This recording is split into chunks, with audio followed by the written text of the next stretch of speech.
The last one is a critical one, and it really is a subject you always talk to, Jimmy, and it's about this. The forebrain is conscious thinking, reasoning, thinking, okay? The hindbrain is reflex, reaction, no thinking, boom, instant. I go, what's the point? Thinking is too slow in a state of emergency. So the stress hormones shut off the blood vessels in the forebrain, which pushes the blood to the hindbrain getting ready to run. So I say, what's the point of stress? It makes us less intelligent. And when people are stressed out, they're looking for somebody who's going to protect them. Hi, everybody. Excited for our next guest. Bruce Lipton is a renowned stem cell biologist, best-selling author of 4 books, including The Biology of Belief. It's this book right here. The Biology of, in fact, I have a nice picture of it. There it is. The Biology of Belief, Unleashing the Power of Consciousness, Matter, and Miracles. And his groundbreaking work in epigenetics challenges conventional views by proposing that thoughts and environment, rather than genes, control biological expression. So welcome to the show, Bruce Lipton. Hey, Bruce, how are you? I am so happy to be here with you, and especially this audience of people who are awake and ready to see a better future, the one you talk about. So I'm really interested in your work. I've seen lots of videos of you on YouTube. It's always interesting. You have a million things to talk about. Let's start with what is epigenetics? Epi means above. So like skin, epidermis means above the dermis. Epigenetics means above the genes. The belief that genes turn on and off is 100% false. Genes are like blueprints for an architect. They blueprints to make the protein molecules of the body. And I go, so what? I go, it's a blueprint. I go, so why is that important? I go, blueprints don't control themselves. They're controlled by the architect. And I go, in this case, the architect is the mind. And so people think that I know people who had mastectomies because they had genes in their family that said that was a signal that they would get breast cancer. So they tried to preemptively get a mastectomy, and it's because they feel a prisoner of their genes, right? And you're here to tell people that that's not the case, that your genes don't determine your future, but you determine what your genes are going to do. That's the whole point of your work, right? That is the most important insight that people need to know, because they feel so disempowered about their health. It's like, I got cancer. I have a cancer gene. A little surprise, folks. There is no gene that causes cancer. There's not one gene. You got this gene, you get cancer. Cancer is a lifestyle and consciousness issue. Disharmony is probably the biggest point. And cancer has a lot to do with anger that's not expressed. So the whole big deal is the source of the cancer is not the gene. It has to do with who we think we are and the lives that we are living. And so, what's a practical application of the knowledge about how genes work? Yeah, a practical application of the knowledge is that it's our consciousness that is controlling our genetics. If you're not living in harmony, it's a symptom that your consciousness is not living in harmony. And all of a sudden it says, wait, it's something I'm doing, which for the first time says, wait, but then I control it. I go, yes. And all of a sudden the idea is I can do something. And I say, you look at the cancer, and the cancer gives you a reflection of what's in your mind, so to speak. Where's your issue? Is it anger? Or, where's it coming from? And then changing the consciousness, the cancer can go right into remission. But the fact is, people don't believe it. And I go, well, there's a problem, because your conscious mind says, yeah, I'm going to really work on it. And then it doesn't work. And I go, why? And I say, oh, something you also didn't know. I go, what's that? The mind controls this 100%. But when I say the mind, it sounds like there's one entity. And I go, oh, that's the failure. There are 2 minds. And if people get this, it changes the world. I go, what is it? I go, The latest evolution is called the conscious mind. It's right behind your forehead. That's the one connected to your spirituality. That's the one that's connected to your creativity, your wishes, and your desires. The bigger part of the brain is called the subconscious. I go, what's that? It's the equivalent of a hard drive in a computer. The brain is a computer. The subconscious has got programs in it. And the idea is most of the programs were downloaded into our lives even before we were age 7. So programs that are in your subconscious can take over when your conscious mind is busy. What the hell is that? I go, the conscious mind can look out your eyes like driving a vehicle, looking out the windshield, drive you to where you want to go. But the conscious mind can think. And that, I said, that's the problem. I go, why? Because thinking is not looking out. Thinking is looking in. So the moment you're thinking, the conscious mind disconnects from the outside world. Now, the subconscious is autopilot. It kicks in. And it knows how to do the things you do. Walk, talk, drive your car, play an instrument, do the Jimmy Dore show. It's a program, okay? But the point about it is this. We think 95% of the day. I go, so what's that? I go, you're only running your life with wishes and desires at most 5% of the day. 95% of your life's not even coming from your wishes and desires. It's coming from your program. And all of a sudden I go, well, where's the issue? I go, aha, the only one who can't see the program is you. I go, why? Because your conscious mind's thinking. It's not paying attention. The program's playing, and everyone around you is listening and behaving in response to your program. Well, it's not your program. You got it from other people. And the significance is, are you living your life? And I go, about 5% of the time. 95% you're living the program, and the programs are sort of the rules we learned in growing up from other people. So the main thing is this: where'd you get your programs from? Observing your mother, your father, your community. You downloaded these programs. I go, when? Here's the joke of it too.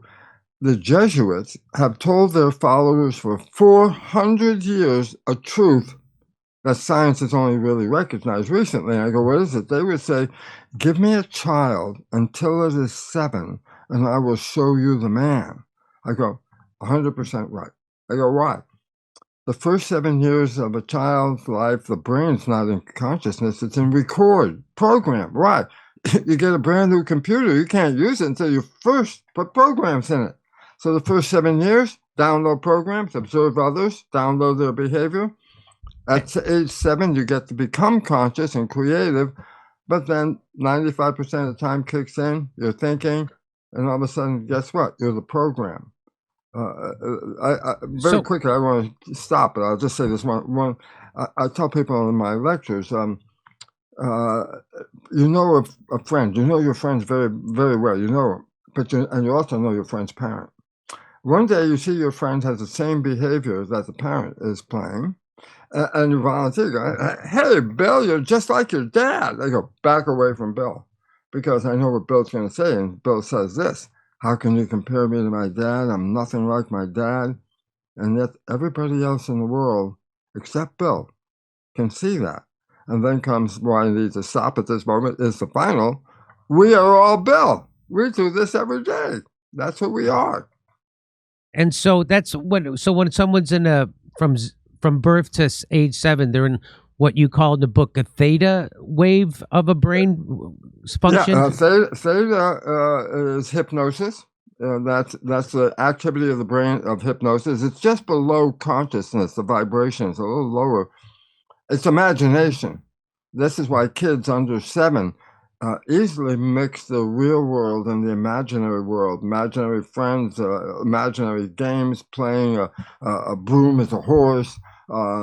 This is a character of age under 7, but by age 7, we jump up to the next level of brain function. Okay, and so when you're at that theta level of brain function, you're more apt to absorb things and programming, right? Not more apt. That is the condition of the brain at that time. That's its function. Download, observe. Observe your parents, and then you see how to be a member of a family. Observe your community, and then you learn the rules of community because there are rules. You don't take your clothes off in the bus. Oh, you had to learn that one, okay? But the whole 7 years is learning the rules to fit in. And it doesn't mean that you're getting good information. Personally, myself, my father and mother had a very dysfunctional relationship. I'm observing my father downloading. What did I download? Dysfunctional relationship ability. Yeah. So what? 40 years, I couldn't get a good relationship because my father's behavior would start to manifest, and that dysfunctional stuff would cause them to leave. I had to change the program, and now I've had 30 plus years of heaven on earth honeymoon, the real thing. So, can you tell people what are the three leading causes of death? Do you remember? The three leading causes of death? Yeah. Yes, the first one is cardiovascular disease, okay? The second one is cancer. And the third one, and I'm not making this up, it has a Latin name, so nobody knows what it means. It's called iatrogenic illness. I go, what does it mean? And here it is, folks. Iatrogenic illness is an illness as a result of medical treatment. The field of medicine, and I'm not saying this out of school, folks. It's in the Journal of the American Medical Association. It's also another research article in the British Medical Journal. Conclusion, both articles. Medicine is the third leading cause of death at this time. And I didn't make that up, folks. I can cite you the article. It's in the Journal of American Medical Association. That's a shocking stat. That is, yeah. Is it spelled IATRIC? Iatric death? Is that how? Is that IATROGENIC? Iatrogenic. Iatrogenic. Yes, okay. And the fact is this. This is not made up, man. This is a fact that even the medical community has published. So, it's like people don't necessarily want to hear it. But the issue is a lack of understanding in medicine based on the belief that genes control your life has medicine focused on, if something's wrong with you, it's genetic. And the fact is and this is a fact, less than 1% of disease is even connected to genes. 99% disease, lifestyle, environment, consciousness. So you're literally saying that the way you think, your consciousness, or can control the way your genes operate, and can control your body and your health. Basically, 100%. So everybody knows what a placebo is, right? You take. There's an example. Yeah, you take a placebo. You think it's working, so it actually does. Yeah. So you've changed the signal that your body is receiving into your genes, and it causes the genes to do one thing because you believe it, right? But that's absolutely true, because your brain takes the belief and turns it into complementary chemistry. There's a chemistry of love, dopamine, pleasure, oxytocin, bonding, growth hormone. When people fall in love, they're healthy and vital. That's the chemistry, okay? But a picture of fear releases stress hormones and things that affect the immune system in a negative way. And fear is really one of the biggest causes of illness on this planet. So when you're in a fear state, yes, that sends a signal to put the blood into your extremities, into your arms and legs, as you talk about in the book, and then it takes away from your core, right, from all your organs and everything, and what happens? What is the effect of that, having the blood? So in a fear state, your blood goes to your extremities for fight or flight, and it takes it away from your core. And what is the effect of that? Well, very simply this: the blood is the source of energy. The whole idea of fear original was run away from a saber-toothed tiger. Well, fear has us getting ready to run, which means I want the blood in those places where I need all the energy, arms and legs. The blood, when you're not in fear, preferentially is in your gut. Right. all the organs of the gut are to help maintain your body, repair, fix, energize, keep it running good, okay? But the moment you're in fear and you can feel it, the blood vessels in the gut start to squeeze shut. And when they squeeze shut, it pushes the blood to the arms and legs. You can feel it because it makes you feel queasy when you feel a little queasy, or you feel what people say butterflies in the stomach. That's the fluttering of the blood vessels closing. I say, so what? You shut down the maintenance of the body. I go, and I go, that's one factor. So let's there's three. So let's put number one. Fear, stress, shut down the function of the body organs, which is maintenance of your health. Two, the stress hormones shut off the immune system. I go, why? Well, you want all the energy to run away from that saber-toothed tiger. The immune system uses so much energy that if you're sick, sometimes you don't even have the energy to get out of the bed. So if you have an immune system thing running, you got some kind of infection, and you're being chased by a tiger, we don't need to support the immune system. We need to run from that tiger. So stress hormones shut off the immune system. Just to say how effective, when doctors want to transplant an organ from person A into person B, if you put a foreign organ in your body, your immune system is going to reject it. Before they do a transplant, they give the receiving patient stress hormones. And that shuts off the immune system to protect the new transplant that is just being put in, so it's not being rejected. That's how effective stress hormones are. Wow, I didn't. Wow. And the last one is the critical one, and it really is a subject you always talk to, Jimmy, and it's about this. The forebrain is conscious thinking, reasoning, thinking, okay? The hindbrain is reflex, reaction, no thinking, boom, instant. I go, what's the point? Thinking is too slow in a state of emergency. So the stress hormones shut off the blood vessels in the forebrain, which pushes the blood to the hindbrain, getting ready to run. So I say, what's the point of stress? It makes us less intelligent. And when people are stressed out, they're looking for somebody who's going to protect them. And all of a sudden, without thinking, they'll line up, but somebody's going to save me because I can't think of it. I can't think out of this box. And the world is in that. So that's the three ways that stress is bad for your health. Is stress takes away the blood from the parts of the body it needs energy. Second, it shuts down your immune system. And third, it shuts down your conscious thinking, right? Yes. It all goes into the subconscious. So when people are, that's how stress is a killer.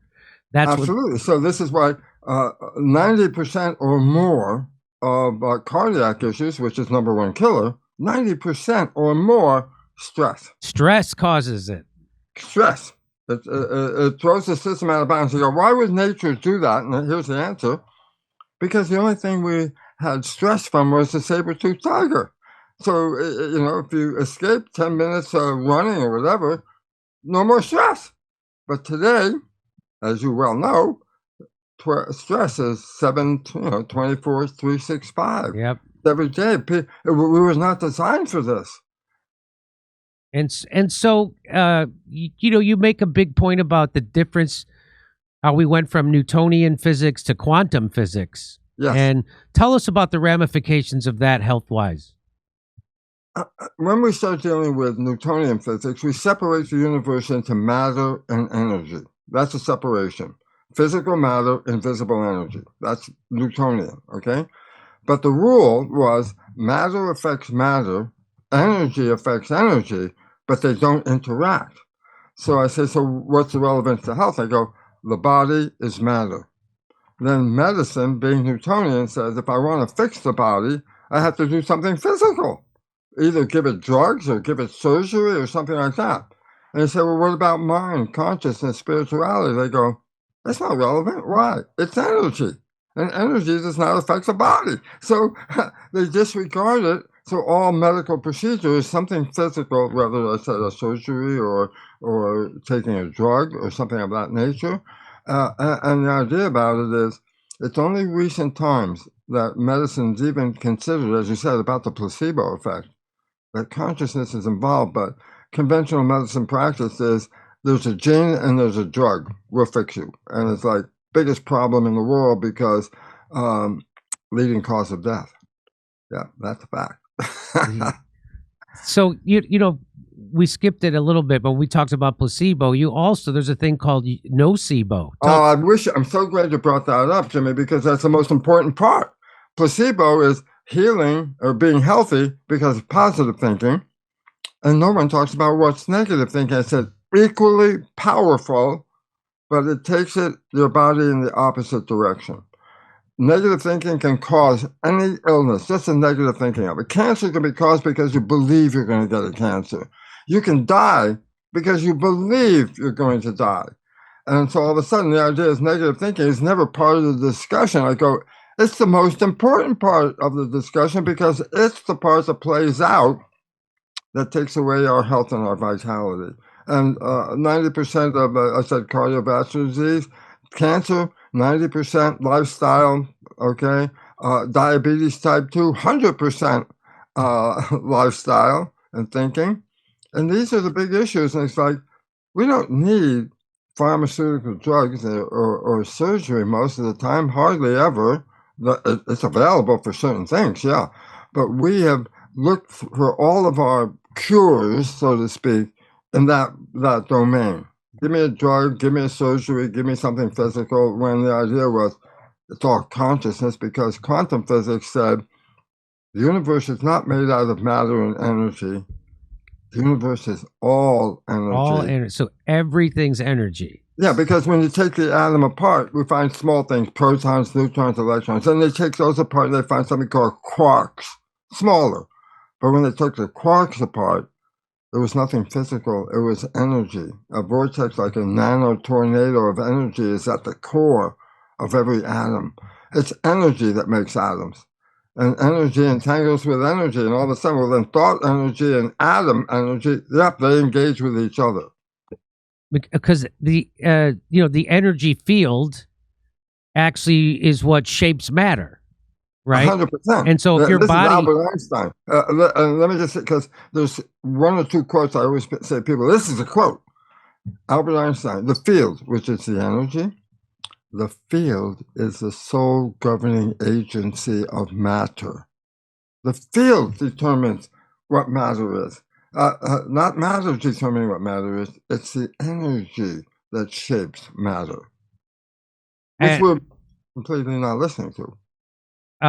So that's the big leap, right? So now we realize we're all energy, and our body is and so when you say the energy, you're talking about the energy of consciousness, the energy of your thoughts that goes into your body, and it will trigger a protein, right? Yeah, because the brain's job translates the energy thought into chemistry. Okay, so your thought is manifesting as complementary chemistry. A positive thought gives you a positive chemistry. A negative thought gives you a negative chemistry. And most people's thinking is over 60% negative. There's a problem. Come see us in Australia. Second show's added in Melbourne, Sydney, and Brisbane. We'll see you in Burbank, California, the day after Thanksgiving. It's a Friday. And then Pottstown, Pennsylvania, December 6th. Plus, January 11th, we're going to be in Waikiki at the Blue Note. Tickets not available yet for them, but go to jimmydore.com for a link for all the other tickets.